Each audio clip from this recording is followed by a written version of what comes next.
Attention. Welcome to the Different Spectrums podcast. We dive into the wild world of mental health discussions. Get ready for profound talks, a sprinkle of humor and sarcasm, and a touch of colorful language. Just a quick heads up, our show reflects our individual opinions, which may not align with the standpoint of the podcast, our featured guests, or any related corporate entities. Our mission? To illuminate through laughter and satire because everyone needs a good chuckle. Chill out and don't stress over the small stuff. Legal troubles? No, thank you. Cancel culture? Please spare us. We'd rather keep this space lawsuit free. So buckle up, have a good time, and join us as we navigate the vibrant realm of mental health on the Different Spectrums podcast.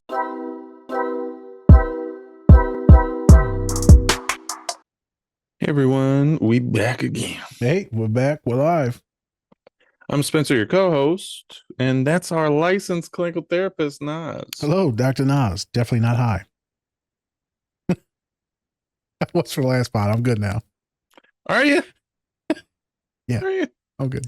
You're right. The gayness woke you up. I understand.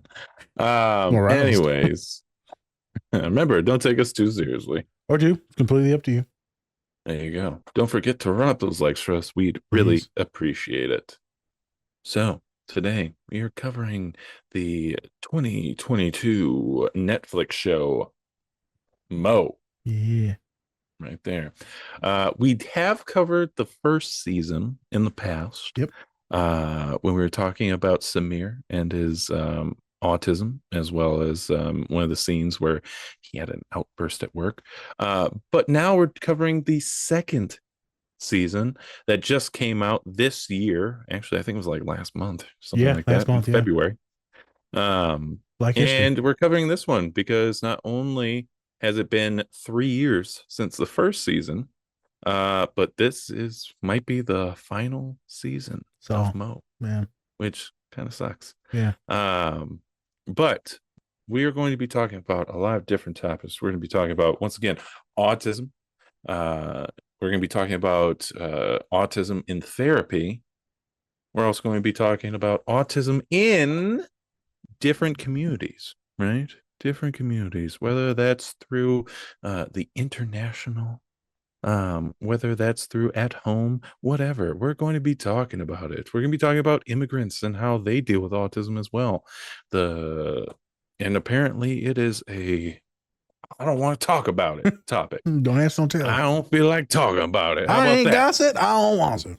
I never heard of it before. I never ate a Lego in my life. Never even seen a Lego. What are they? Lego my egos? I know egos. Don't know the Lego part. I like the real one. I like to stack them all on top of each other. Small. Nope. Oh, like a penis. No, calm it down. Okay. Calm it down.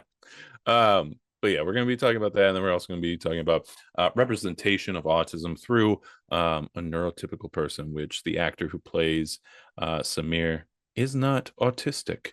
He actually did a lot of research and did a great job, in my opinion. Yeah, so we're going to talk about all those great topics. Nas, anything before we get into the show?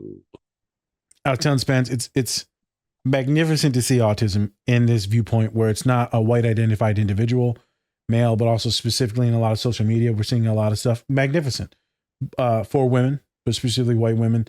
And I think it's really awesome to see it with this Arab dude, with this Palestinian family. You're not gonna see it often. So that's why we got to do this, because there's a lot of really good stuff of how it, the family is coming of age, coming to view autism in a different way, in much more affirming way than like a shameful way. And giving someone the tools to help themselves, right? To figure out themselves, to get along and operate in the world better, to function better, right? To regulate better. Oh my God, to have headphones or glasses, the loop earring thing or the earplug, whatever. So I love that. I know that obviously this would be a perfect time to talk about Palestine and the genocide, in which my belief is a thing. And so I really would love to talk about immigrants, the immigrant experience, the dynamics between them, the homeland, the prayers, the grief, right? The treating of the Palestinian people, the treating of also Lebanese people in these areas, right? The occupation, the conflict versus occupation, which is in the first episode. But since this is an autistic focused podcast, I will focus mostly on that today, which is autism and mental health, because I feel like that's the most appropriate thing to do. Just wanted to pay acknowledgement to the things that are obviously going on in the world. And we will tie in a little bit of stuff at the end. I do apologize for that. But these things are so good for autism that we just have to do it. We have to do it. So come with us on a journey. We'll try to get to some more immigration related things, Palestinian related things, Arab things. We're going to get to that in a different show. We'll pick someone and we'll have a magnificent guest come on with us that's international. I think that'd be much more appropriate. All right, boss. You ready? Yep. All right. Woody whoop. Whoop, whoop. There it is. That's going to get copyrighted one day. I wonder if that shit is trademarked. Whoop, whoop. No, whoop, there it is. Oh, whoop. Yeah. It's definitely trademarked. It's a song. Yeah, it's trademarked. Probably on t-shirts everywhere already. It probably is. Fuckers. Samir!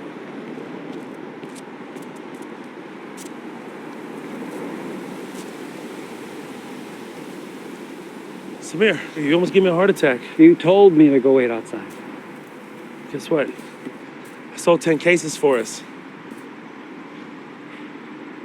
Fast rise, fast fall. Damn it, Samir, can't you just be happy for us? You just don't understand the numbers, Mo. You're not good at math. I don't understand numbers, but I understand people, which you know nothing about.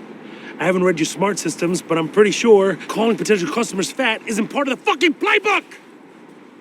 Has it ever occurred to you, for 1 second, this has been the single worst week of my life? I'm sorry I called an audible and scored us a fucking touchdown! Hey, I'm sorry. I'm sorry. Breathe.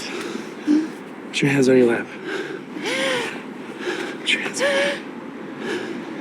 Breathe. Breathe.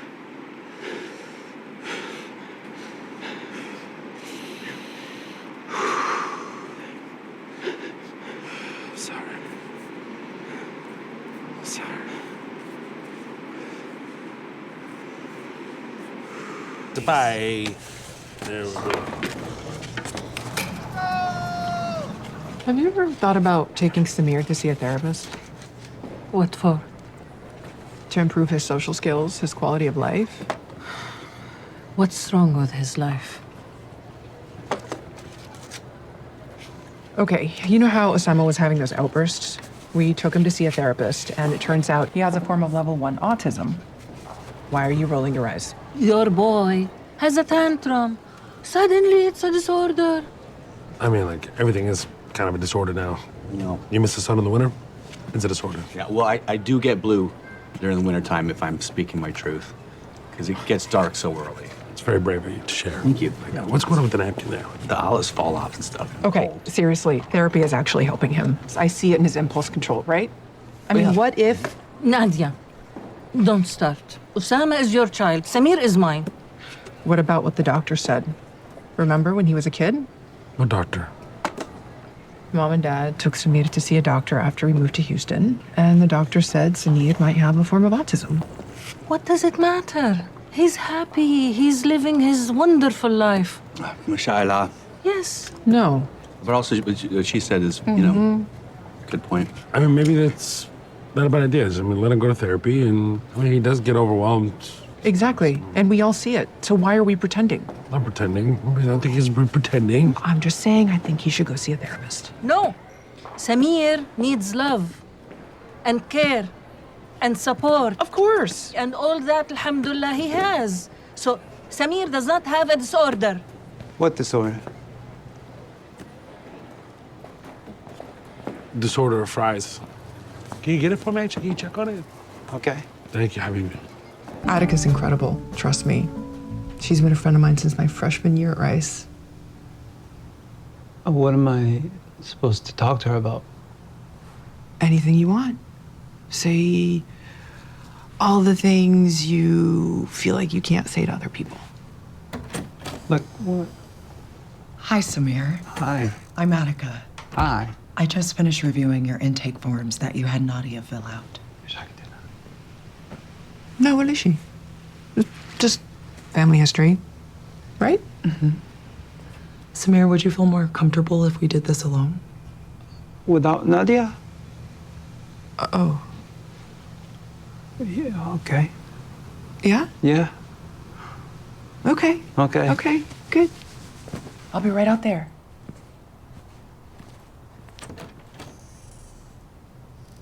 So how do you feel, Samir? Do you know what brings you here today? Nadia drove me here. Great. I'm curious to know, have you ever heard of autism? No.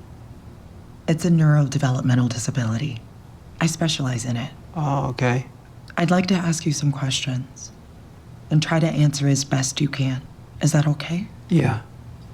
I read in your forms that you got fired from your job at Chicken Cone. Could you tell me a little bit more about that?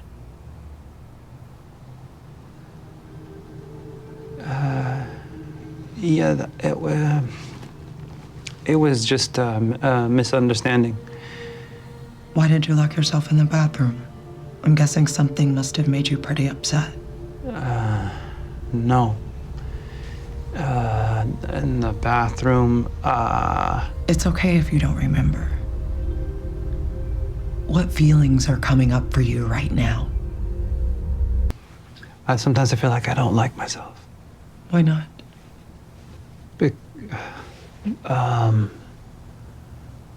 Because people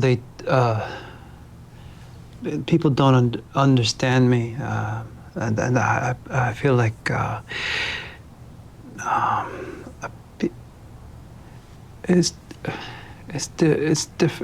Are you having difficulty describing it? yeah. And that is definitely common in people who are autistic. I don't have that disorder. In your forms, it says that when you were younger, your parents took you to the doctor.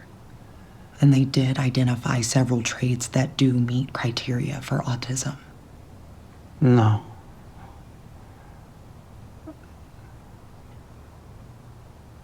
What? Why would they hide it from me all those years? I wouldn't know. Honestly, my biggest concern is you. Autism is not a bad thing. And I'd be glad to answer any questions you might have. I don't want to be different.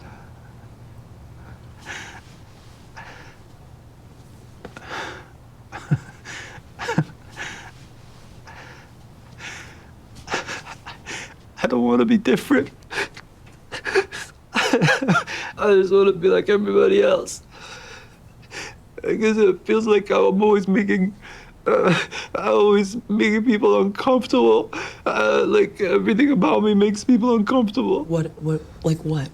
What makes others uncomfortable with you? Everything. Why don't we take a moment? What sensations are you feeling in your body?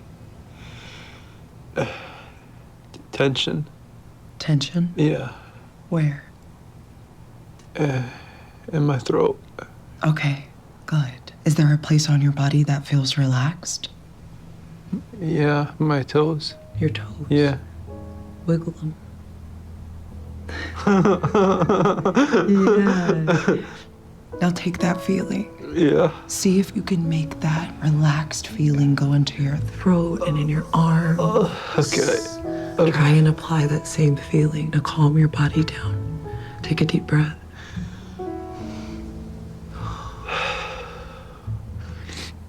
It just feels like I'm not. Enough. Yeah. You feel like you're not enough. Yeah.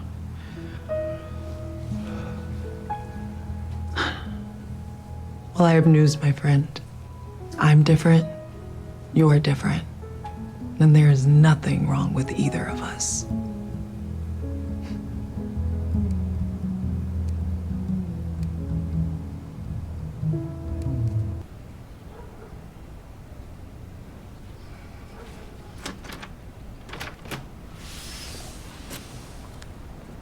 سمير are you okay؟ ايش في حبيبي؟ What's wrong? He didn't like it at your friend's house? I took him to see my friend Attica, who's the therapist I told you about. Yeah, the one I took Nadia. Osama. I told you not to take him. I know, but he really needs this, Mama. No, really no, well. no. He has a family. Family is therapy. Mama, family's why you go to therapy. You think it's my fault? No. He needs to go and talk to people because I did something wrong? Nadia, look at the doctors, what they do. They like to medicate people. Mama. They pump drugs into them. No one is medicating him. I would never take him to that kind of doctor. I don't want that for him. They had a conversation. What do you have against talking? You're trying to put ideas in his mind that he's not good enough like the others. Mama. You're doing what the kids did to him in school when he was young. No one is doing that. That's not how therapy works. They're trying to help him understand himself better. That's it. You think I'm blind. Well, like you think I'm stupid. I know he's different. He is my son, and I know him better than anybody else. يلا go. Go. نادية مش قادرة أشوف وشك. انصرفي هلا أحسن ما أغضب عليكي. بس بالك. You know he's 40 years old. What?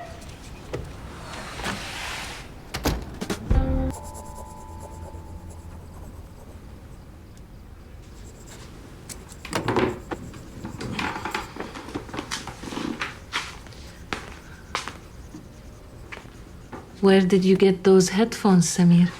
Oh, Nadia bought them for me. Her friend thinks that they can help me when I'm feeling overstimulated by blocking the noise. You like Nadia's friend? Yeah. Mama, how come you never told me? Habibi, all I ever done is love you to the best I can. If I thought that sending you to therapy would have made your life easier, I would have done it, Mama. And sorry if I made the wrong decision. But Habibi, I thought if you go, you would feel that there is something wrong with you. There's nothing wrong with me. Of course, that's what I said. There is nothing wrong with you. No, that's what the therapist said. Oh, so the therapist said what I said? طيب, Mama, where is the problem? I don't know. Habibi, you think this therapy will help? Is it really what you want? Yeah. Okay. Nadia's paying. Yeah. Good. Show me what's in your book. Do you want to see it? Yes, please. My little artist. Assalamu alaikum. Alaikum assalam wa rahmatullahi. MashaAllah, ya mama. When did you make all that? I started 24 days ago. Look what your brother did. What is this? Been tracing our family history in Palestine. Maps, photos, documents. You know, getting ready for the trip that Mama and I are about to make. It's incredible. Thank you. It's a shame you can't come, Hamoudi, considering you were deported. I wish that you were coming with us, Hamoudi. Me too. It's okay. I don't get to say this often enough, but I'm so blessed to have you as my brother. I'm really sorry about the business. Sorry, did you say something? This is amazing. You overstepped me when you took Samir to the therapist behind my back. Okay. I concede. I should have told you first. It's okay. I understand. What now? The Israelis destroyed another school in Yatta. Mama, you're gonna kill yourself watching the news 24/7. يعني يا ماما, what do you want me to watch instead, That bakery show you always talk about? It's wholesome, uplifting, and sometimes that's helpful. I mean, we're allowed to watch things we enjoy. We're allowed to do things we enjoy, aren't we? Yeah, Mama, how can I watch anything when there is kids watching their homes, their schools being destroyed in Yatta? مش يطا بس، جنين، رام الله، نابلس، الخليل محاصريننا. بفهمك ماما، بفهمك بس. ما فيش بس يا ماما. Those kids are Osama's age. I know, and it's horrible, and it's killing me too, but how is us stressing out about it gonna help them? يا نادية, we owe it to them by watching at least. I mean, we owe it to them to live too. It's on us to pass who we are to our kids, to Osama's kids, inshallah. This is how they're not gonna erase us. No matter how hard they try. We're more than our pain and suffering, Mom. You wouldn't know that watching this news. My God. معك حق. يعني لازم تديري بالك على حالك عشان تعرفي تساعدي غيرك. مزبوط يا ماما. هاي التليفون حطينا على جنب حبيبتي. ماما حبيبتي بتسوي الدنيا. حبيبتي والله كل الدنيا ما بكفيكي، بس الله بكفي. حبيبتي يا ماما حبيبتي، الله يرضى عليك يا حبيبتي. تعيطيش، ما بحبش اشوف دموعك. احكي لي. Tell me about this bakery show so I can make you new recipes next Thanksgiving. Tell me. It's called the Great British Bake Off. بريتش؟ يلعن ابوهم كلب البريطانيين. بريطانيين ايش يا ماما؟ ما هم اساس البلا، هم اس البلا اللي احنا فيه. هم هدمونا واستعمرونا وقسمونا. Hey everyone, have you been looking for something to help you when you feel extra fidgety? How about when you have a sensory overload?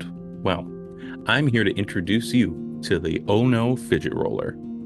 It helps me regulate and also feel at ease. The Oh No Roller comes in 5 different materials, including plastic, aluminum, steel, titanium, and silicone.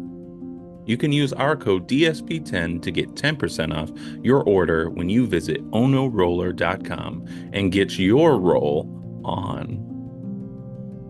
And we're back again. I'm back in one live. We're back. Back at it. One more again. One more time. He doesn't have anything, folks. I Doesn't don't. have a thing. I got nothing. Oh, I got a story. No, I'm not going to do it on this podcast. The one I told you about the cat and the client. It's too weird. Yeah, that's a little. Yeah, it's a little on edge there. for this today's podcast, but you know. Yeah, maybe next time. Yeah, we'll do an inappropriate pod the next pod. All right. So, from the last show that we had when we were talking about the Netflix show Mo, follows this immigrant family from Palestine who come to the U.S. They do not have citizenship. And so throughout the first season, they're talking about how the family's trying to get citizenship, but it's not happening. And then it follows our main character, Mo, who does all of these different jobs and things like that to try and, make ends meet and support his family, while also trying to get his citizenship.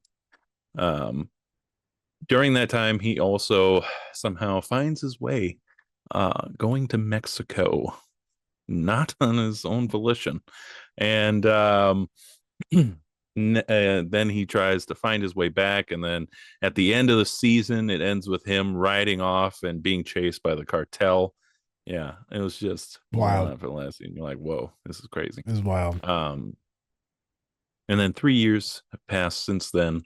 And now Mo and when we first start off in the season, he's still in Mexico, can't get back because he doesn't have citizenship anywhere. So he's literally stuck between countries, even though his family's still in the US. And he's been trying to find back, and then he gets back or tries to get back by going into the border illegally. And then gets caught. And then there's great scenes also from the detention center that he was held in. And great stuff. And then he starts like hallucinating and seeing like his grandparents and his father and things like that, talking to him, talking about a key that kind of goes throughout the whole season. But yeah, and then so we're at this part. So also in the first season, they were talking about doing this like they're making olive oil and making a business out of it. And so as Mo was gone, the business kept on going with Samir and his mom. And it kept growing and growing. And now Samir has actually taken on a lot of the business development side of things / the marketing, and really trying to sell that olive oil to different stores and things like that. And that's where we are with our first scene. Mo gets back and he's like, well, I'm like the sales guy, so I'll start selling to the stores. I tried to go with Samir, and then there was this great kind of collage of scenes where Samir was trying to sell the olive oil. It just wasn't working Well, because he just doesn't have the sales skills no, that Mo does. He doesn't have that personable, correct. Can't read between the lines. personality. He was telling Yeah. people certain shit, called the one guy fat. I mean, Yeah. He's like, you shouldn't eat that. you don't need that much oil. Like, No. Jesus. Yeah, comment. That's not how you sell. To all you out there, that's not how you sell. You upsell. Always upsell.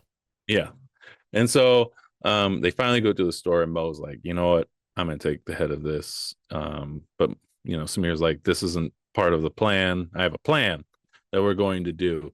And it goes against Samir's plan, but Mo's like, I'm gonna do it anyways because we need to get a sale.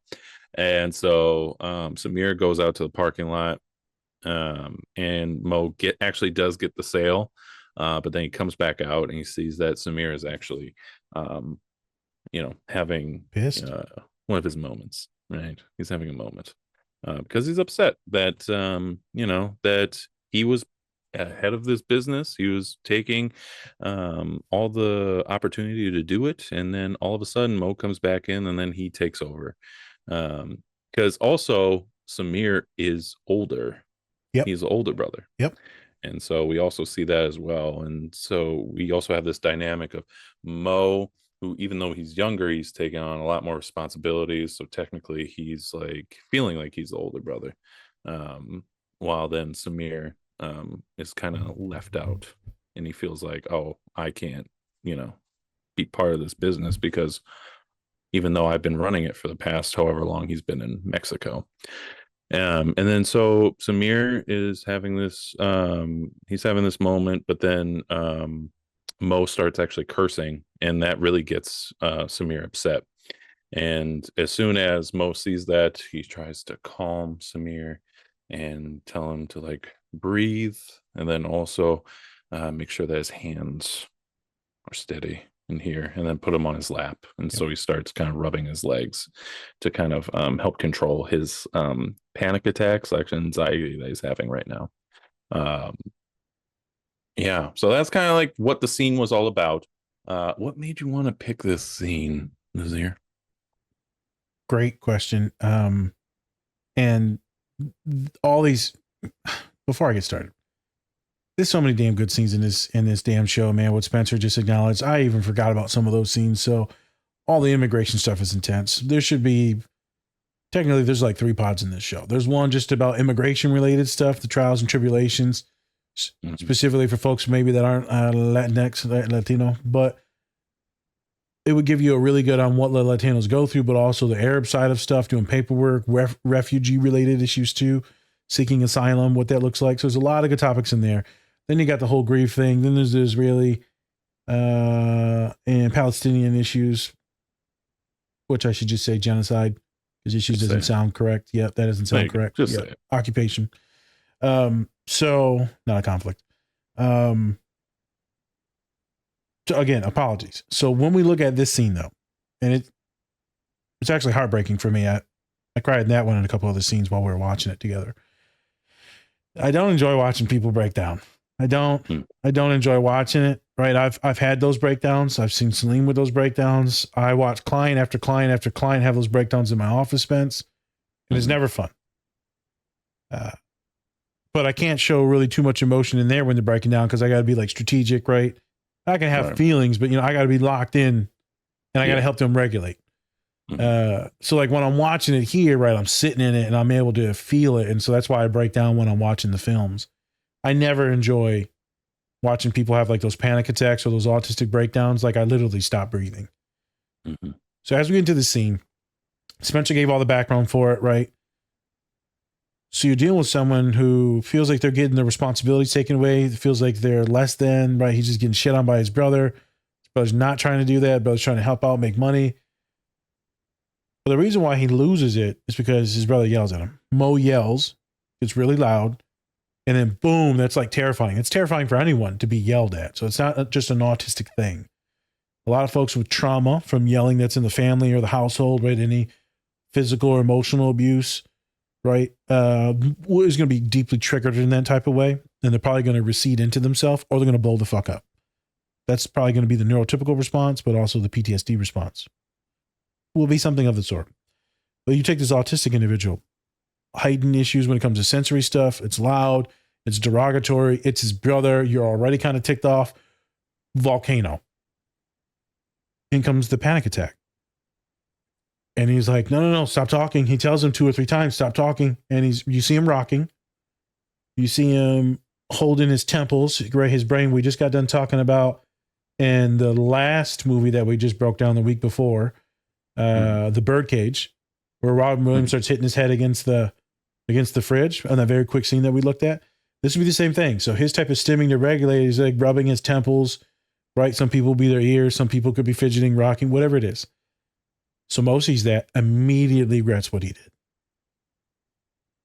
As a family member, you immediately regret it when you see someone tweak out, melt down. If you don't, there's something wrong with you. And so then he's like, all right, we need to regulate. He sits down next to him. Magnificent. One of you should not be standing. You want to get on that same person's level. That way you're both equal individuals. And then he's trying to role model what breathing is, because Mo needs to calm down too. Right? Watching someone go through that shit, Spence, is tough. So you both need to. So I take a deep breath when I'm working with my clients, like, come on, man, let's breathe.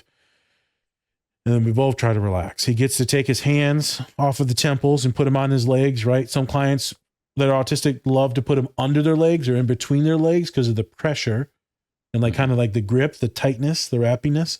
Sometimes they'll put their knees into their chest and breathe with me, by themselves, but we do the same thing, co-regulating. So awesome by Mo to help him put his hands down and then focus on the breathing. And you can see where Mo's like regretting it, but also he's trying to work through the motions. Fantastic scene on how family members, sometimes the people you love, some of y'all gonna be in relationships, neurotypical, neurodivergent, doesn't matter. Sometimes you're gonna say shit to your partner and they're gonna freak out. Sometimes you're gonna come home hot and heavy. Work was bad, small, stupid arguments, like the stupidest shit people argue about, right? And it's never that stupid thing that they argue about. It's all the other shit. And you got to know in that moment when you see them in fear or shock or you yell, right, and you get animated, it's time to step back. Whenever you're yelling, you're not even trying to dialogue. It's just trying to win. And so Mo's trying to win, deregulates his brother. Shit happens. Help the person regulate or leave if they tell you to. And then hold yourself accountable and apologize afterwards. We see that with Mo throughout the show. He keeps trying to do better with his brother and be a little bit more affirming instead of being a dick. But then again, Mo's going through a fuck ton of shit, so it's hard to be really affirming when you're fucking freaked out and you just got deported, technically. Right, yeah.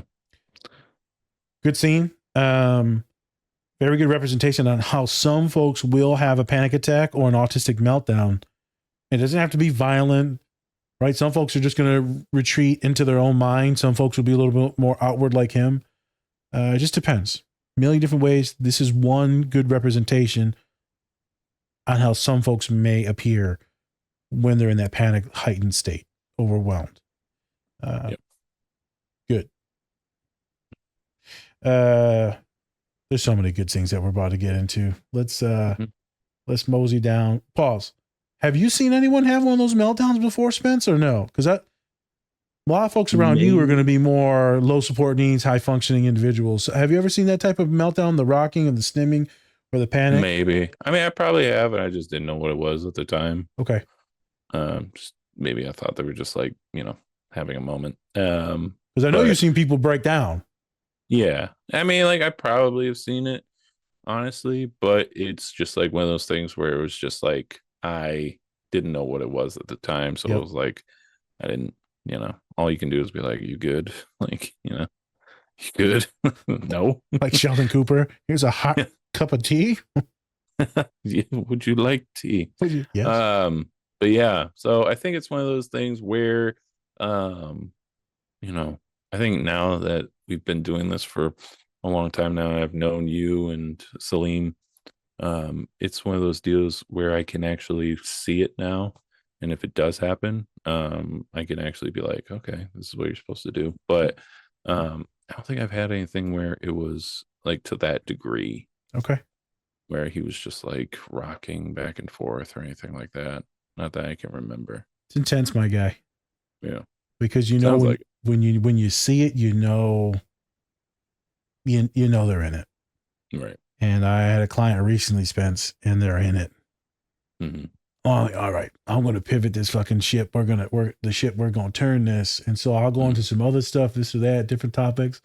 Yeah. And then I'll go back to something, touch on it, and then pivot again, right, with a distracting, engaging special interest topic.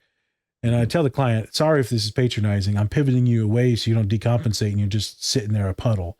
It sounds like you've done that enough. Some clients, it's good to be the puddle and to cry. Mm-hmm. Sometimes it's like they're already like, no, I'm traumatized from this shit. I don't want to re-traumatize them. Mm-hmm. I've stopped sessions, Spencer, which with this client I did. I stopped the session and I said, hey, instead of picking a toy in the room, right? Because I got too many toys, fidgets in the room, too many. And so I went and picked like two, and I said, this one or this one? The Ono roller that we have the discount code for. Sorry, shameless plug. But it's heavy and it's very grounding, right? Very grounding. And so I said, it's either this or these magnets that I have. And so they took the roller and they played with it the whole time. It starts to help the person regulate and maybe focus on that a little bit. So where it's not just deep in their trauma. It's intense when those things happen. It's happened to me. And I had a client recently, suspense. I just talked about it subtly in the last movie, the palimony, and how I said connection with a lot of us is just very deep. And so the breakups are intense. Person texts me, right? A client. How long is this going to last? The nausea, the dizziness, the panic. I said, shit, it could be a couple minutes, could be a couple days or a week. I said, I was dissociative and like dizzy after I didn't get that job at Michigan for like 3-4 days. I was nauseous for 3-4 days, Spence. Right. My dad's like, how you doing? I'm like, I feel I'm going to puke. I'm dry heaving for 3 days. Cause it fucked up a lot of things, but in actuality, it's magnificent for me, you, for everyone, my whole family. So sometimes life is supposed to happen. The thing is, it happens with a lot of folks, man. And I'm glad that we're doing this. So, next scene. Yes. Hey, the next scene. So it's Mo, Samir, his mom, his sister, and then her husband and their kid, Osama, who are all bowling together. And they are actually, Osama just was missing for like a couple minutes, went to the bathroom or whatever. But then just Samir just out of nowhere just starts yelling Osama in a bowling alley. Oh my God. Which I'm like, the fact he's doing that in like Texas. I like, know. Holy shit. Just yelling Osama in a bowling alley. But then as the scene kind of progresses, Mo's sister actually brings up the fact that maybe Samir should be seeing a therapist and that he could have autism. And then right away, of course, Mo's mom actually disagrees and kind of gives that like, oh, everything's a disorder. Like you have a little bit of this, it's a disorder. And you fucking millennial, you fucking Gen Zers. Always complaining. You just all you want is medicine. You fucking soft ass liberals. You fucking. He literally just got done yelling Osama so fucking loud. Had no idea if that was like acceptable. And I understand that's a kid's name. I get it. But just to be clear, the reason why not only yelling out anyone's name, but specifically the name Osama in Texas. Has certain and then also other Arab too. Like I know. Yeah. I could see some Texas being like, hold on now. No, wait a minute. There's a God country. Yep. Wait a minute. So not my that's town. the thing. He doesn't have any social awareness. No. Right? And that's the thing, because he's autistic. And the mom's like, whatever. No, there's nothing here. But then they even said that he's had testing in the past that said he had autism. So it even goes further. And the mom kept it not only from Samir, but he kept it from Mo, pretty much everybody except for like the sister. Yeah. Which is interesting because it's like, why'd you keep it away from both of them? And then she also finds out, and then we also find out that Mo's nephew, Osama, also has autism. So could be passed down the generations. Everybody got a little bit of something. Everyone got a little bit of this, you know. The one guy gets sad from the winter, and everyone else is autistic. I mean, in the show, Right? So, white people got privilege even in this show. You either sad or you autistic, or both. Hey, Jesus, it's true. Yeah, we don't get out unscathed. Yeah, yeah. But this is a great scene when it comes to just talking about how older generations just sometimes they didn't get it, or they still don't get it, that these things, even though we're finding out more things about ourselves, aren't always terrible bad things that we find out about ourselves. These are things that we need to know so that then we can grow and then maneuver our way up and up, so that then we can, have a quote unquote normal life. As we see in the later scenes, that actually when he goes to therapy, it does help. Well, does help. Go fucking figure. Yeah, right. Weird. But you want to talk about how, for this scene, what does it mean for you personally, or from your therapy sessions? What does it mean to have these conversations with people who may not understand what autism is? How does it go for you? Is it like just try to be as gentle as you can, or is it something as like, you need to understand this in order for, your kid or whomever, for them to actually progress and get better? Fuck you, man. This is there's a million different ways to take this, so I'm gonna do my best to be concise. Magnificent question. So it depends on where the family's at, Spence. Sometimes the child is there with you, wanting to work on, they're just having breakdowns, or they just can't focus because of their ADHD. So it just depends. And right, you see the kid, you're talking, like there's something else going on here. There's that version where the parents are unknowing. There's the version where the parents do know something's going on, but they want the kid to talk to me, to maybe get me to like break it to the kid to see it, right? Because everyone hitting me up right now, Spence, for the private practice, is suspecting that they are some type of neurodivergent, aka autistic, but they're not sure. But I've seen, it don't matter now. Everyone, no matter what. I even got couples coming to me now, Spence. I'm like, I wonder why they hit me up. Oh, because they think their partner's autistic. Got it. Okay. Seasoning. So it's fun now. It's in every conversation. And they'll be like, I just want someone that works with ADHD and neurodivergence. I'm like, I don't think that's it.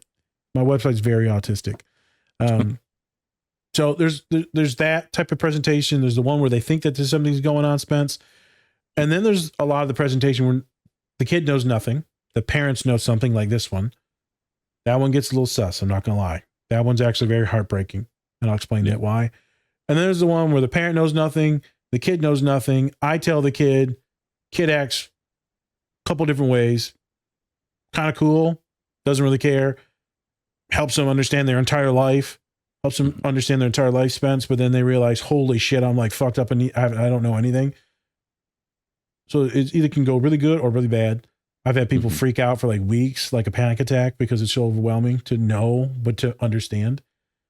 And then there's the version where this is how I'll start the conversation, is a version where I told the kid the other day, I'm not his therapist. It's like a crisis type of thing. And I saw them talking and rocking and stimming. And I'm like, so kid, you ever heard of autism? No. Why the fuck you talking about that? Like, for real, like, why are you talking about that? And I said, well, I think that you may have it. Eyes got real big, like dramatically big for like a while. Like, yeah, it could be a thing. And like, they didn't say anything. So I pivot back to the session later, Spence. And I said, so how did you feel when I brought that up? And I didn't like it at all. And the way you said it was so blunt and so like derogatory. So who the fuck do you think I are? They swore. Some weird dork. I was like, kid, I'm autistic. I said this with love and kindness. I do apologize if it came off very blunt and direct. I do apologize for that. Yeah. But I was making a statement based on multiple different things that I saw, and I started to state those things. And they were like, well, why didn't you say that? I was like, I was going to get to that, but then you had a reaction. I wanted to sit in that. Right. the rocking, the stimming. And I said, look, you talking about dark. When the fuck am I going to judge you? I got toys. I got 7 Groots and Legos in here. I have Funko Pops in my office, right? I got so many fucking teddy bears in there. I'm either gay or a fucking man-child pedophile. Or both. Or both. You could do 2 things at once. Alhamdulillah. I'm That. sorry.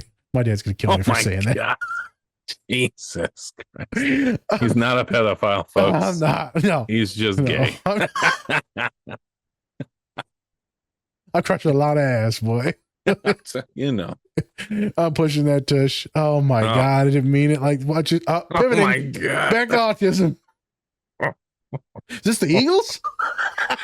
That's why we can't do any gay Am I movies. Jalen Hurts? All of a sudden, you're just like, you're going to do this me any day. It definitely hurts. Oh, Jalen. My God. All right. Anyways, go ahead. I completely lost. Oh, so Autism. yeah, and that was a awkward conversation that ended much better. And I said, you most likely should talk about this with your therapist. I think it'll help you understand yourself a lot better. So Spence, it's difficult to talk to parents because depending on where they're at in that child's journey, I will say that the ones where the parents know are the toughest because they don't tell the kid because they don't want the kid to think that anything's wrong. They want the kid to appear normal.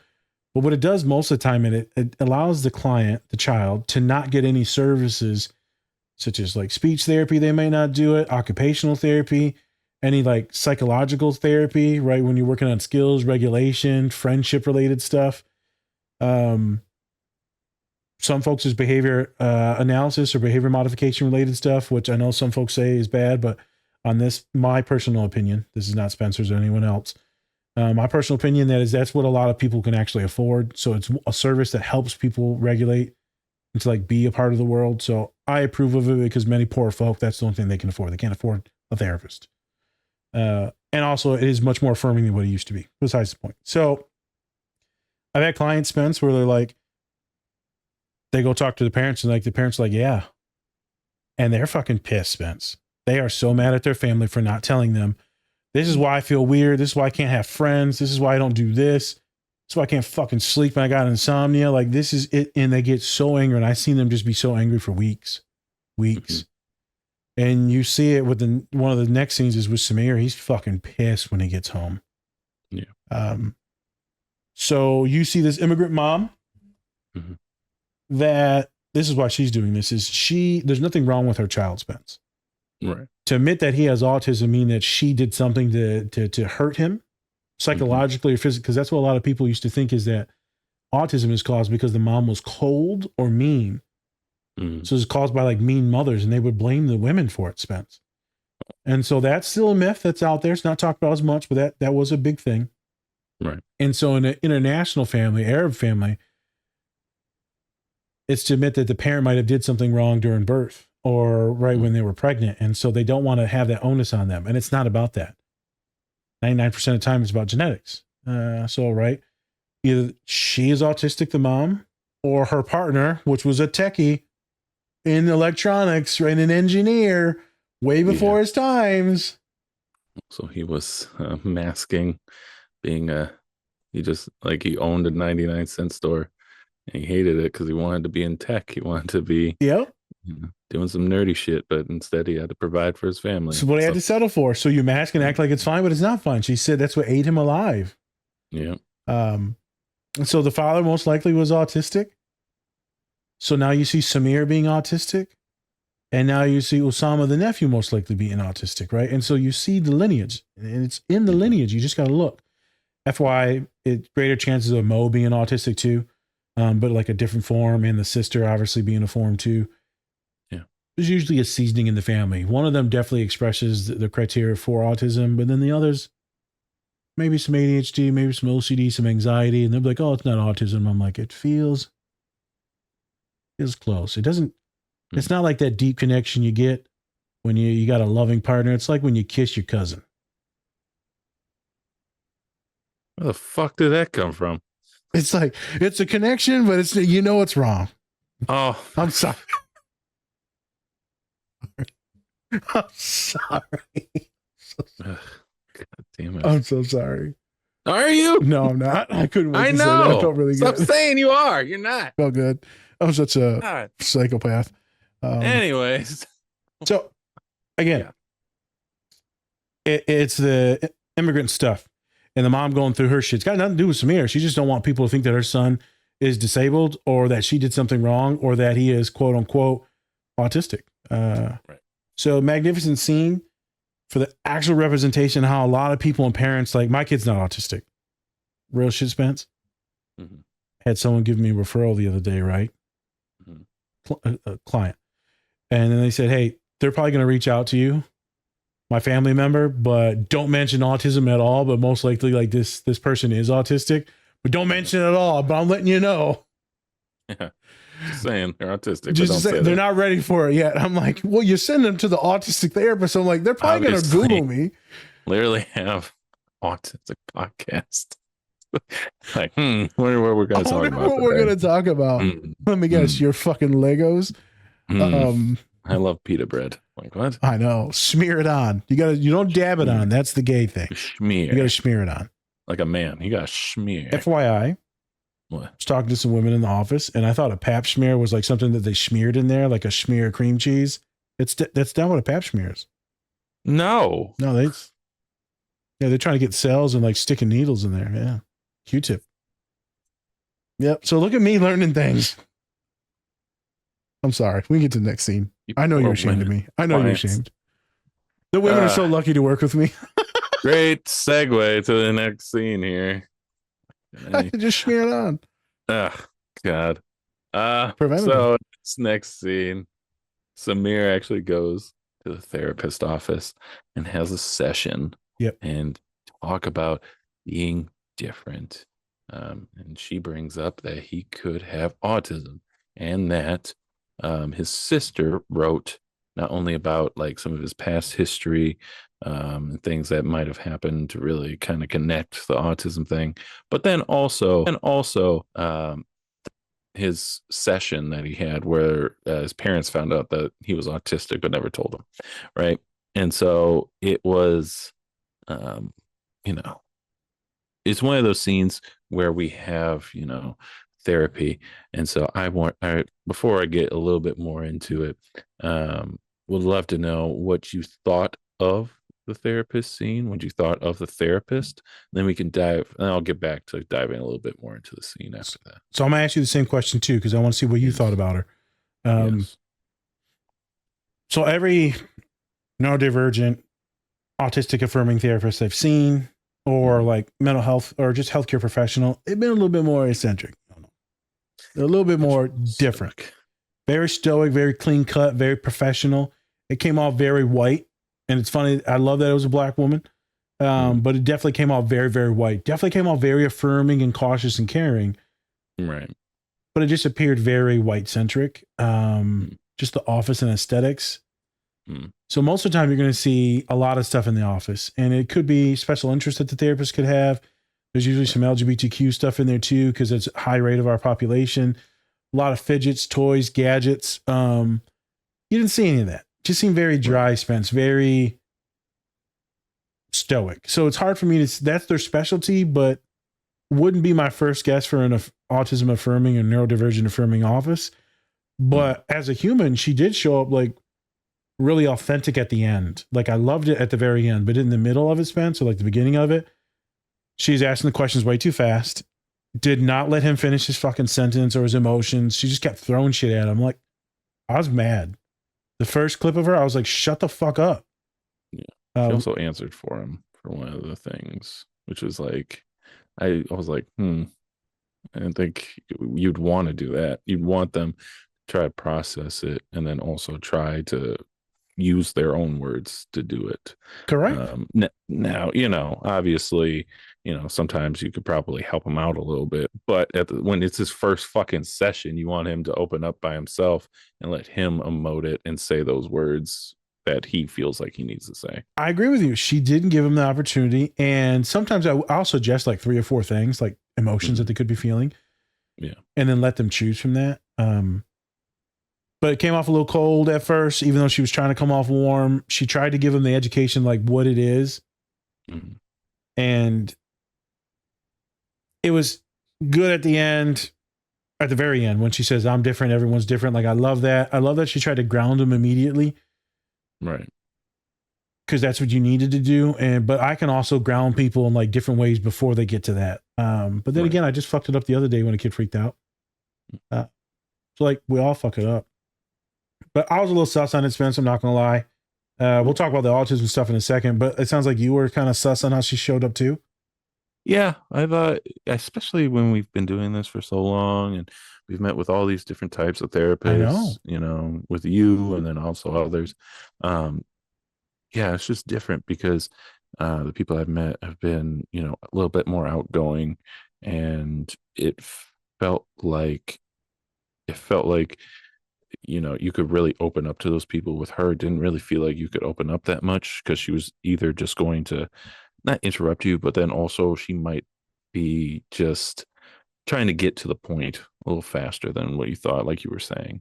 And I don't know, it just felt off from what I've experienced in real life, from having all these different people on and been doing this podcast for the last almost 4 years now. And so Yep. felt a little weird watching it. It was one of those things where I couldn't like pinpoint it like exactly what it was, but it was one of those things where you were just like, this doesn't seem right. Like like I was saying, it was just way too stoic and just felt like she was, she was saying that she was affirming, but it didn't feel affirming. Correct. And like you said, until the end, until she herself felt like she opened up I at the know. end and actually used emotions,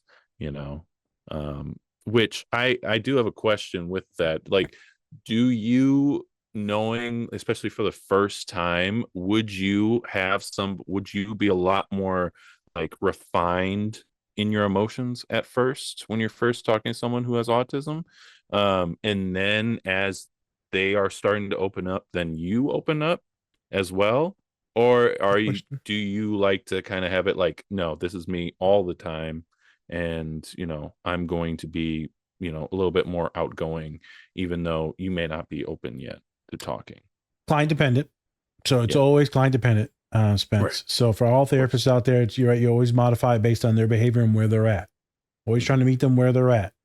We just recently did a podcast on something. I can't remember what me and you did. And I talked about, I really liked on how they met them where they were at.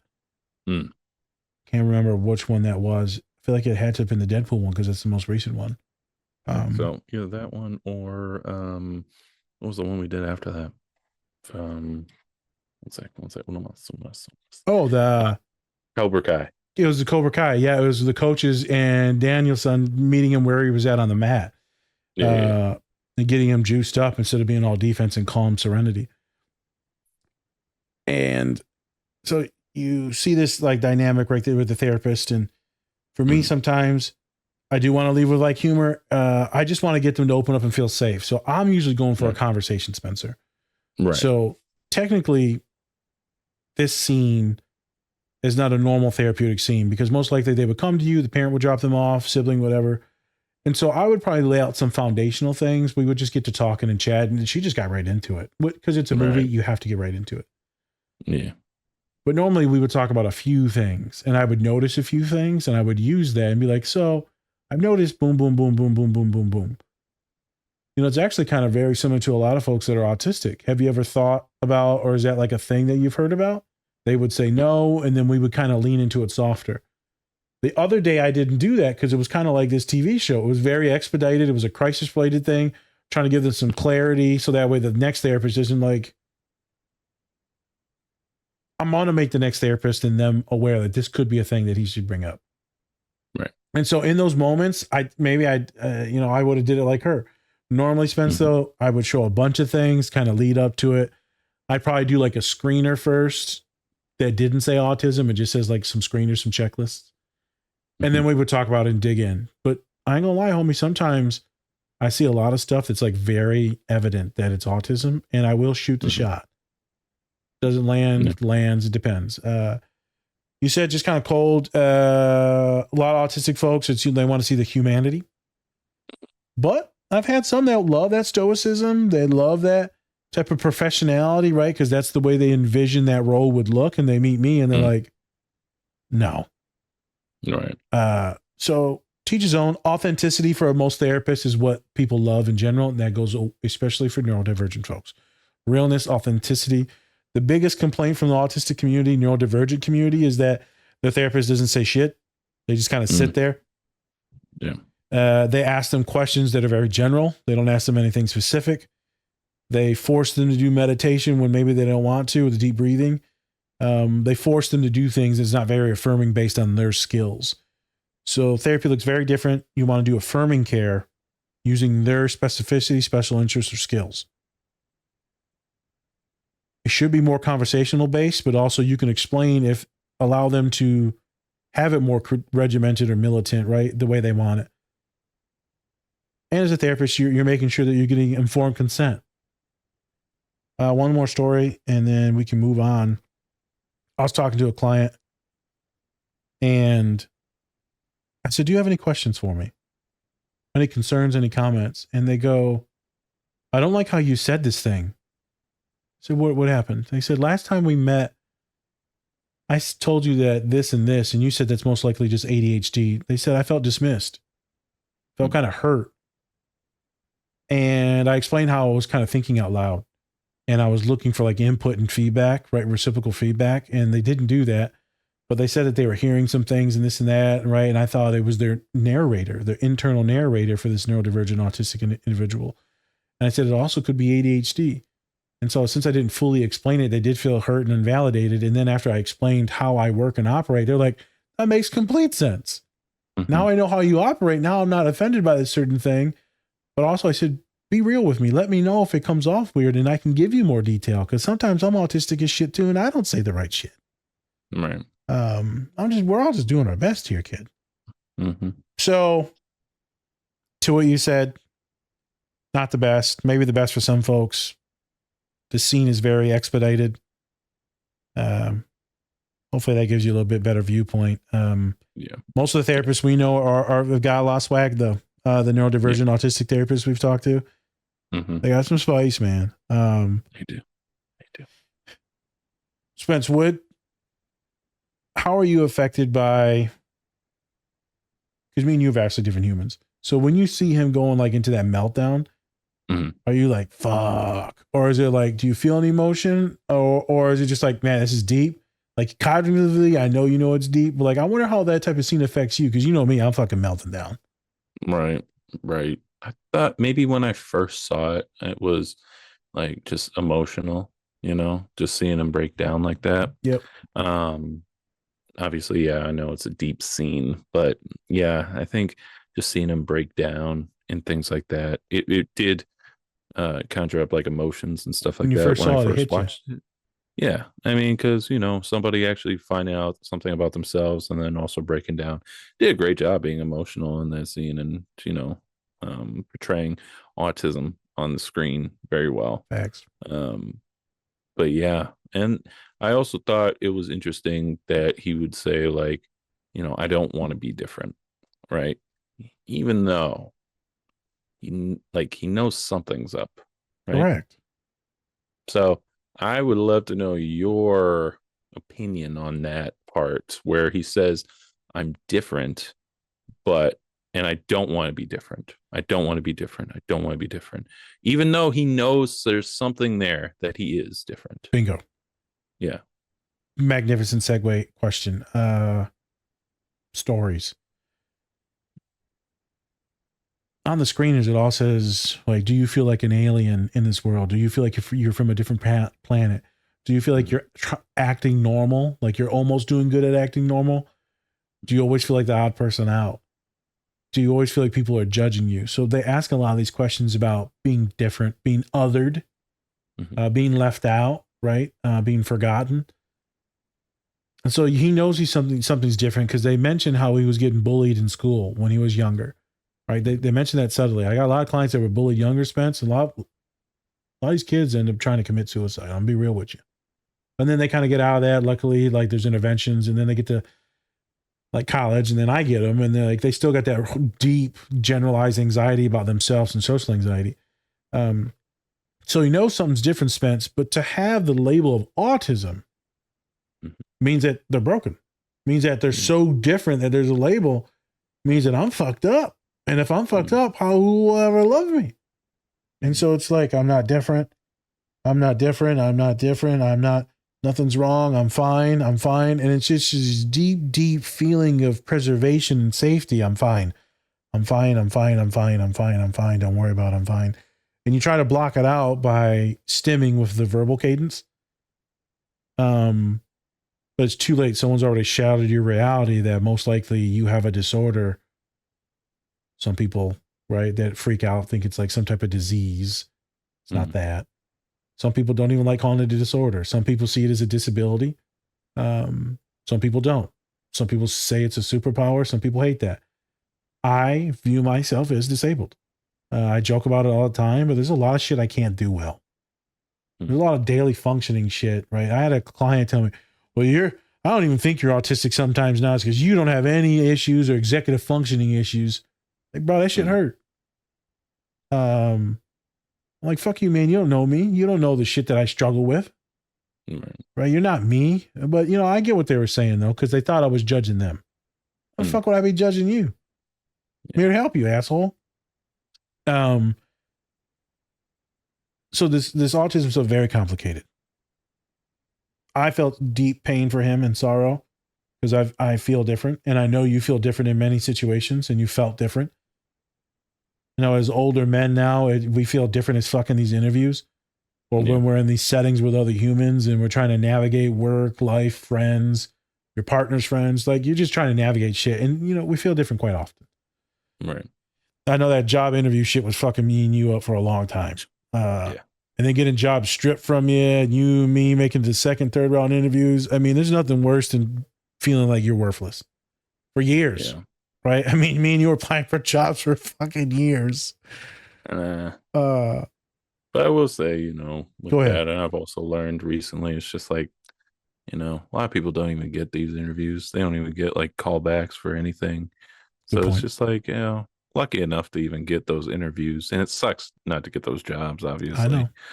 But at least we had a chance to at all. And, doing other things now, obviously. But at the same, it's one of those things where you kind of have to go like, at least I even had a chance, because a lot of people don't even get those chances. I love what you said. So let's put some gratitude on it. Let's pivot this pity party around. Let's understand it sucks, but also I'm almost there. Yeah. Right? Me and you've talked about it, and me and you tell other people, man, we got second place, third place. We're almost there. We're getting beat out with people that are really good and really deserving too. They're not like shit people. Not fucking DEI hires. That's a joke. What are the DEI hires? Wait a minute. Motherfucker, I'm disabled. Wait a minute. I can't read. Where are the DEIs? No. Help me, Lord. Yeah, so I love that you put that spin on it. I'm glad that you touched on that. It's just a bitch. And so that meltdown is tough, man. And then she helped him regulate and then affirmed him at the end. That breakdown is real, my guy, though. So I'll end with this. Many of my clients will live with chronic issues such as bipolar, schizophrenia, ADHD, right? It's just chronic, lifelong issues. Autism, meltdowns, suicidality, right? People don't want to live with those thoughts, feelings, or disorders, neurologies, because it's so disabling. I got clients with chronic health issues, Spence, and their back always hurts, their hips, their knees always hurt, so they're always in pain. Why would you always want a pain? And so eventually they'll tell me after they do so good and they'll backslide with symptoms, physical or mental. And they'll be honest, I want to die. I want to kill myself. And I can't shit on that or poo-poo that, because their existence it's miserable, and I don't want to feel like this anymore. I don't want to feel like this for the next 30, 40, 50 years. I'm like, shit, I get it. I'm not advocating you to do anything wild in this moment, but like, this fucking sucks. And there's a chance you're going to have to live with this son of a bitch for a while. But I believe that you'll navigate it. I believe that we can find medication or supports, other things, coping skills, animals, community. Like, I feel like we can get in a better place. This is a very temporary heightened state that you're in. but no one wants to live broken. Magnificent scene. I hope all of you watch that actually watch the scene in his portrayal of autism, like Spencer said. Everything down from the mannerisms, the mimicking, the stimming, the flicking of the fingers, the calming, the deep breathing, the crying. This fucking scene fucks me up every time. Great scene. Just fucking acting and writing in this fucking show, my guy, is so good. I know. Wish he would keep it up. I know. I understand. Yep. So the next scene that we have is actually after the therapy session, when Samir's sister brings him home, and then we find out that the sister actually told mom that, like, hey, I'm bringing him to a friend's house to hang out. And then obviously she finds out, like, oh shit, like, you brought him to a therapist's office without telling me. And then she gets a little defensive, right? She gets defensive, just being like, there's nothing wrong with him. Why are you doing this? Why are you bringing him to a therapist's office when, you know, there's nothing wrong with him? And, you know, sister's just like, he's obviously going through something, because he's just, you know, he's acting the way he is. And like, he's 40 years old.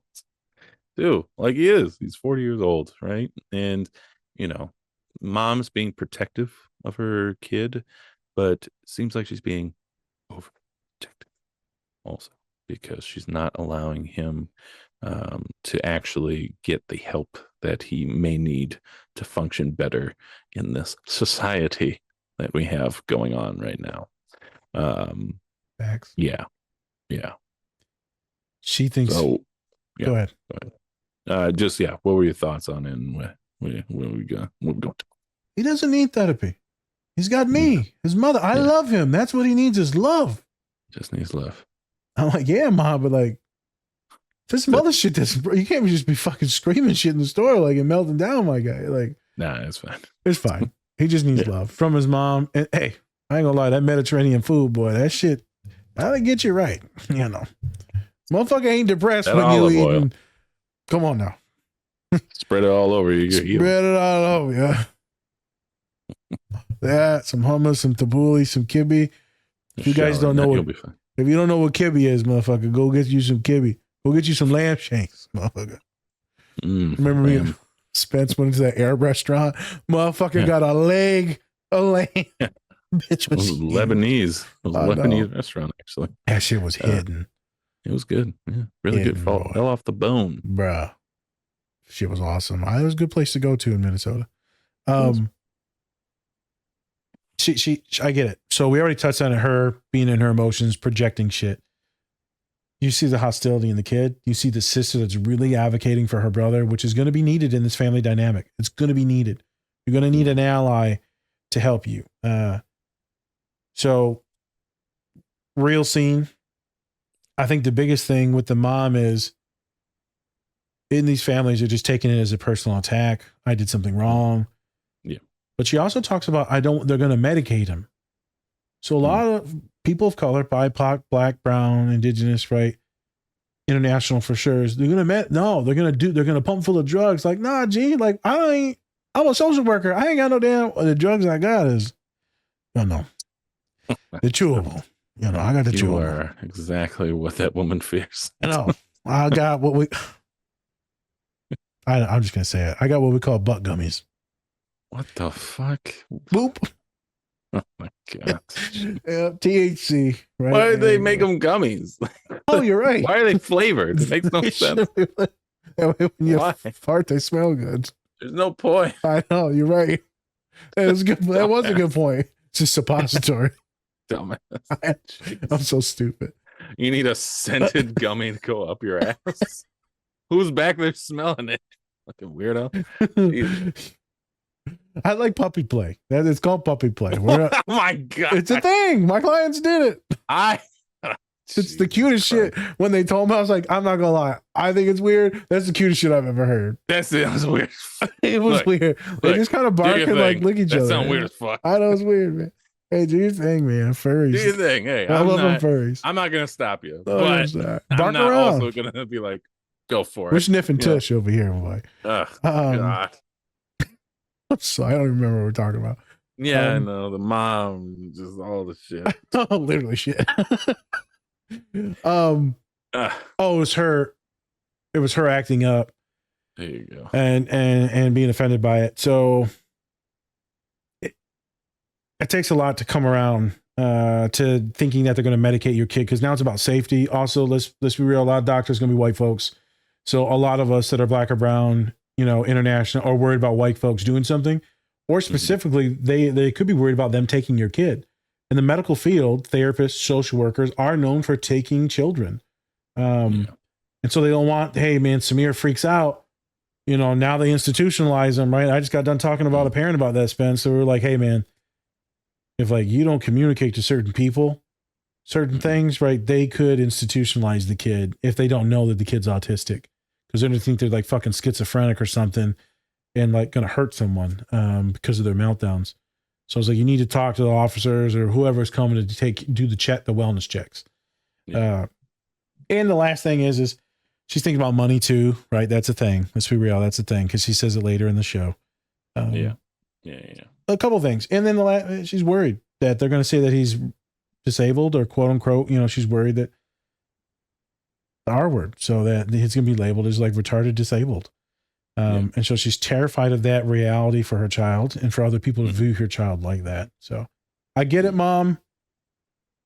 Spence, you remember that scene we did with Stephanie Ravetti on the boat, on that little raft thing? Yeah. Right? It's all about like, what's too much protection? What is overprotecting the kid where you're stunting them from growing and developing and being independent? Yeah. Yep. Same vibe. Totally. Same vibe as that. It is.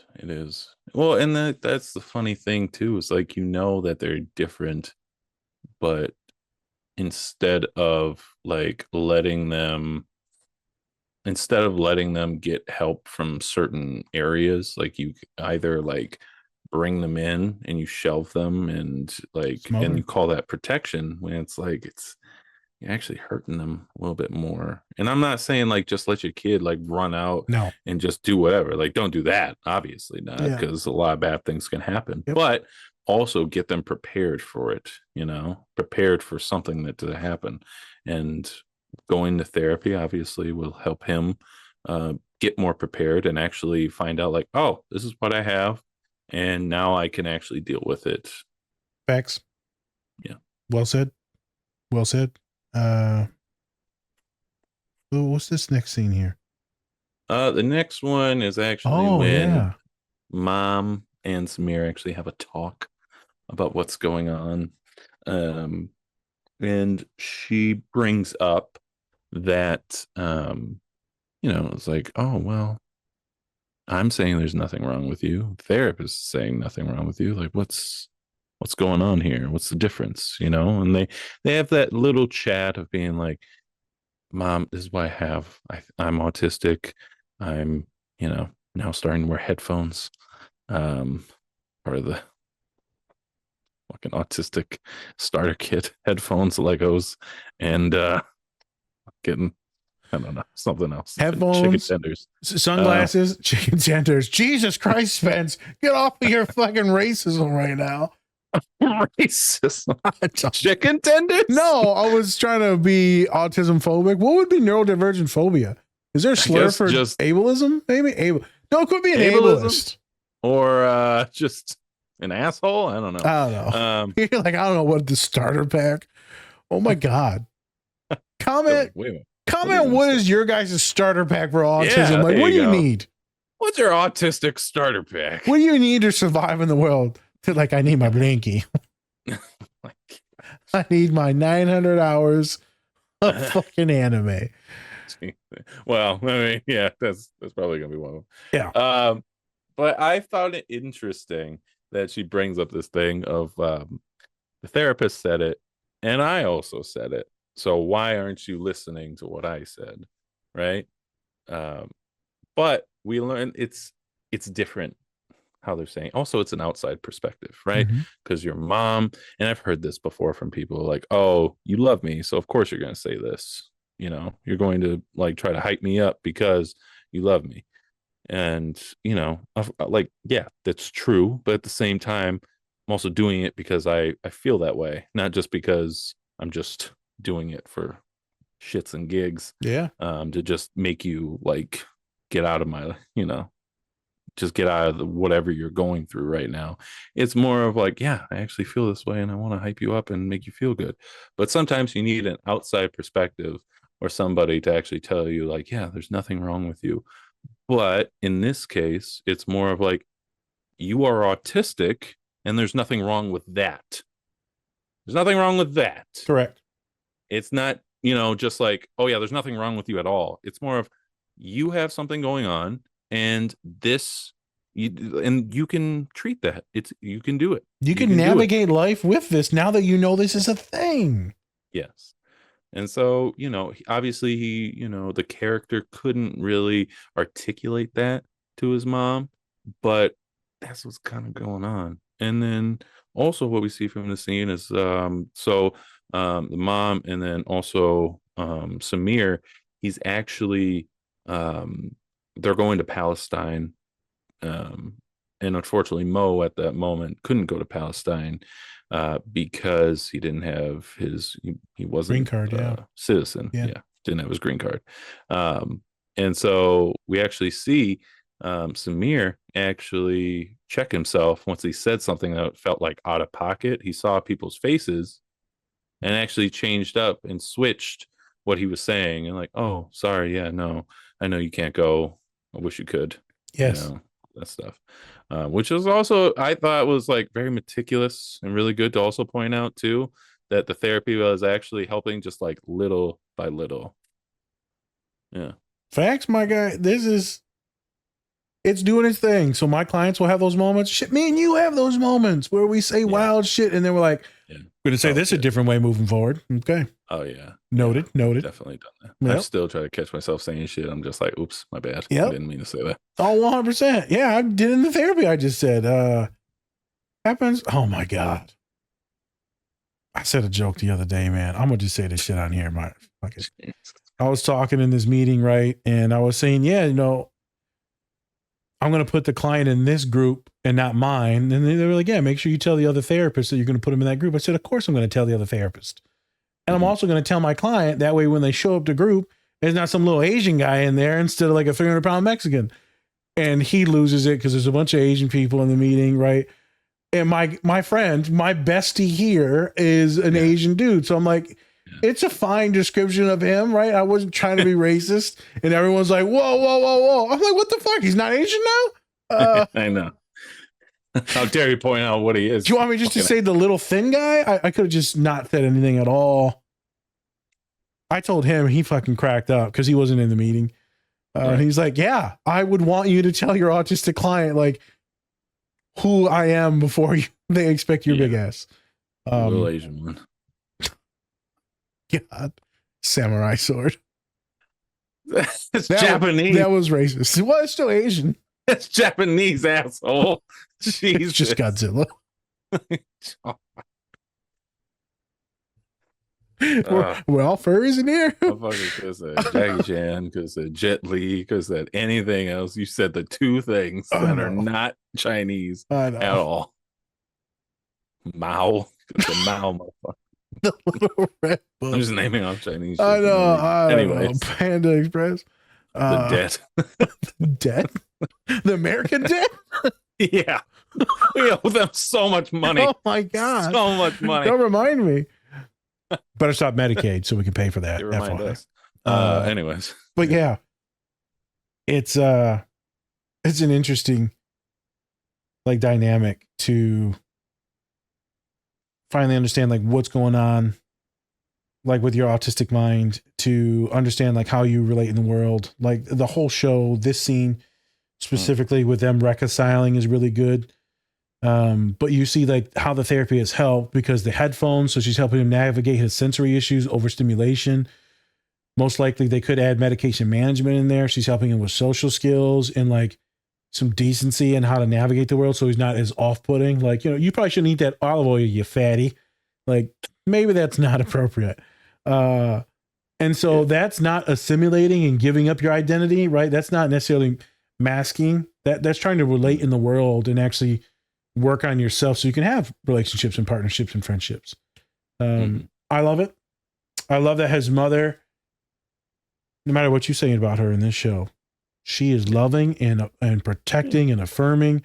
And the way she looks at him and the way she just speaks Arabic is so magnificent. Oh, my artist, my son, right? And she's just so happy to see it. And it's so good. Yeah. And so many of us are so creative. Me and you, maybe not drawing, but me and you got our own vibes, our own things. And I love when people get affirmed for who they are. A really connecting scene. And then also it's funny because then Mo says something loving and he's already got his headphones on. You guys say anything? I'm like, Jesus Christ, man. It's like, hey man, I'm sorry about the business. I love you. What? What? Nothing. Just let me draw, you fuckers. God, let me draw fucking Palestine. Jesus. I got to draw those lines that those certain people don't want us to see. Oh my God. Yep. Well, that's what we the motherfuckers. I'm just gonna say that, motherfuckers. Last scene. Yeah. This is the scene where they're having Thanksgiving. Brought all the family, all the fam together, all the friends. And mom and sis are having a talk by themselves. At first it was about Samir and how mom just kind of felt about her, going behind her back and things like that. But then also it was a good conversation for the sister as well to just say like, hey,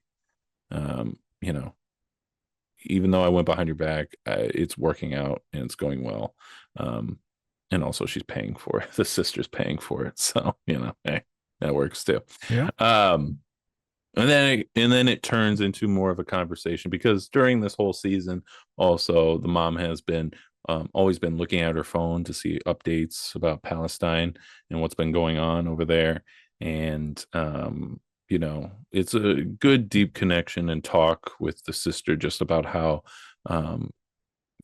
it's affecting them there because all they can do, or here in the States, because all they can do is watch what's happening to people in Palestine, their people, and how you should be able to go on with your life even though such bad things are happening over there, right? And it's also a great moment because we can see that we can be our individual selves and show people that we're not just about our traumas. We're about just being ourselves and being able to be people, right? And not just people who are being tortured, killed, and all that stuff. We are people who can also live regular lives and be like everybody else. And we're not any different or less than any other people. So spot on. Well said. I know that's the only scene that we put in about, just solely Arab, Palestine. I had some other ones, but just too much material to get to. It's already a pretty long pod right now as the time is. But I wanted to put it in there, the dynamic between her and her daughter, and what a lot of people that are neurodivergent and autistic are going through also right now with the justice sensitivity, just being very empathetic, very loving, very caring. So it deregulates a lot of my clients to see the state of the world with the presidency now, right? Some people love it. Obviously, a lot of my neurodivergent clients don't. A lot of queer folks, a lot of trans folks, a lot of immigrants, a lot of people of color, a lot of poor folks, employees, farmers, pretty much everyone.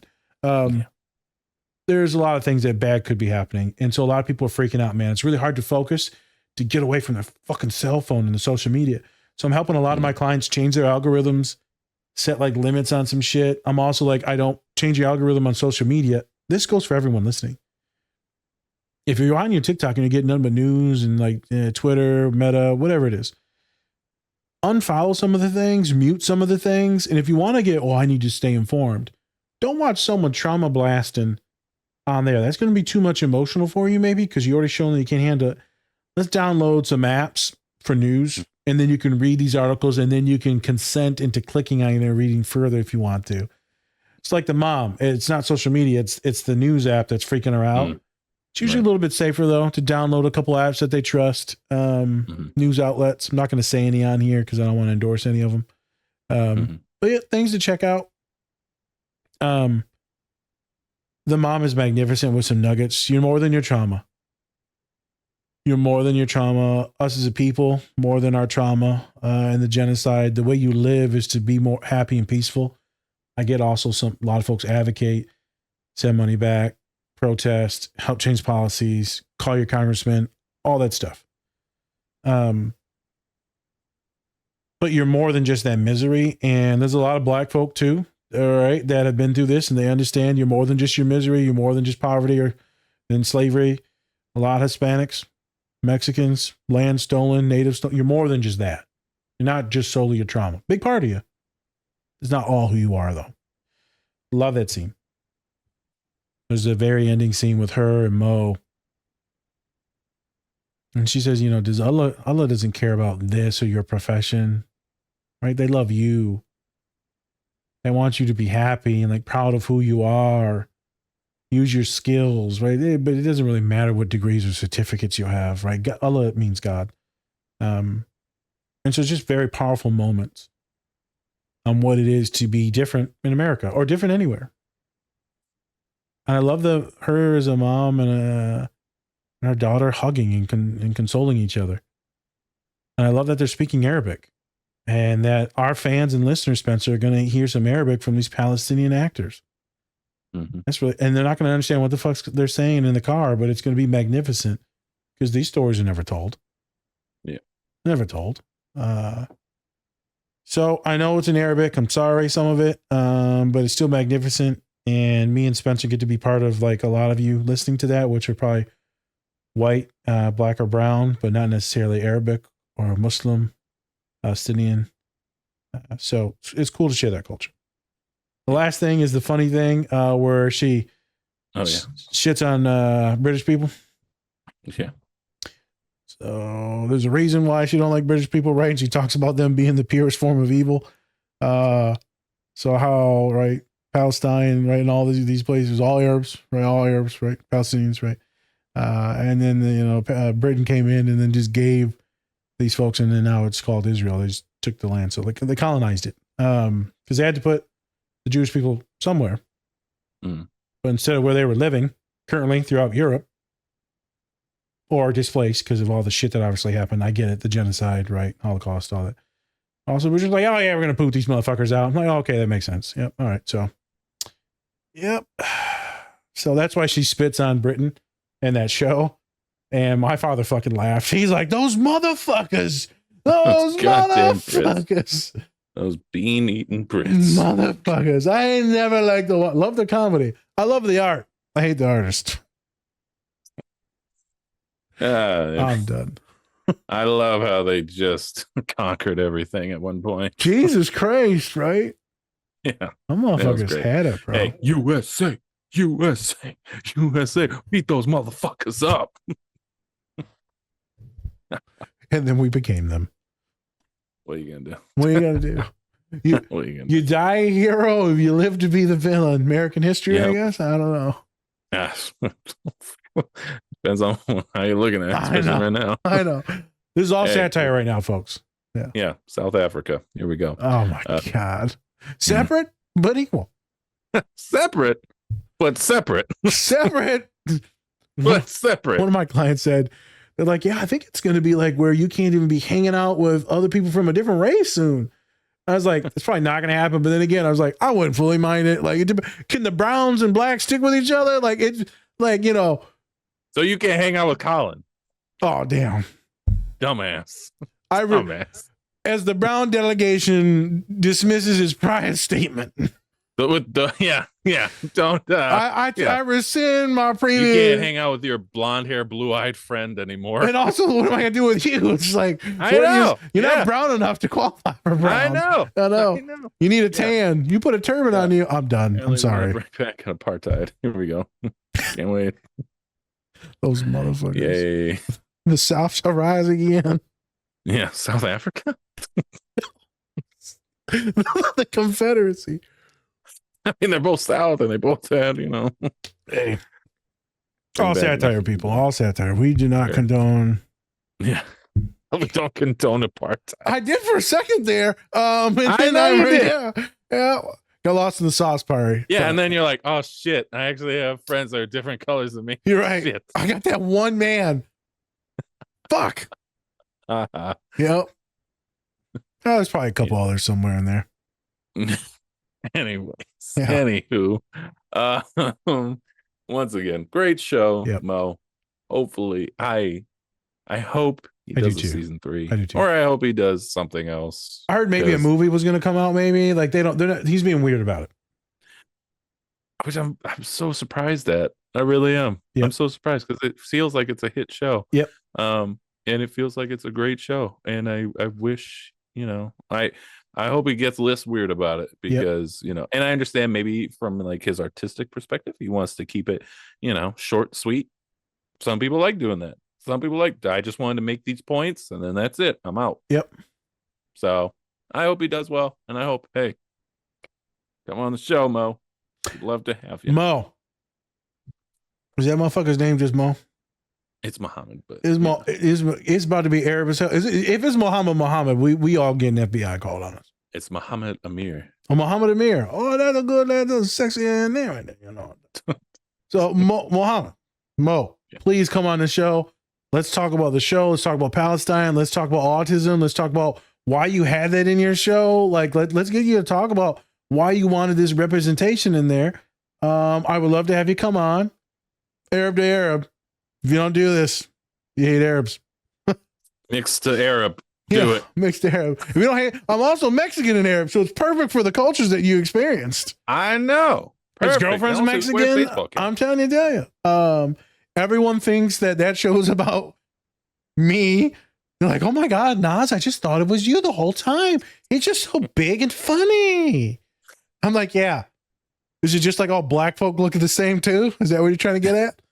Because you've never met a funny fat brown guy before, To be fair, the similarities are pretty good. Oh, here we go. What do you Autistic mean? brother. What do you mean, you Wearing people? baseball caps everywhere he goes. Samir Salim. Yeah. No, it's so similar. Bearded brown men Do that I talk shit. if I get to be with his partner that's super hot when she was thick and after she lost weight, I was a little concerned. But and then crazy white girl, I wouldn't have minded that too either. So, brother, if this is your fortune, let me know, Mo.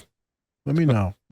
And almost hooked up with a married woman in Mexico. I know, got his finger sucked. I was so. Anyways, thank you for excited. watching. I'm Spencer. That's not a different special podcast. All right, everyone, much love, and may you get a happy ending. Take care of yourselves. Or don't. It's completely up to you. I feel so dirty. I feel so dirty. Like I need to change my bra. All right, everyone.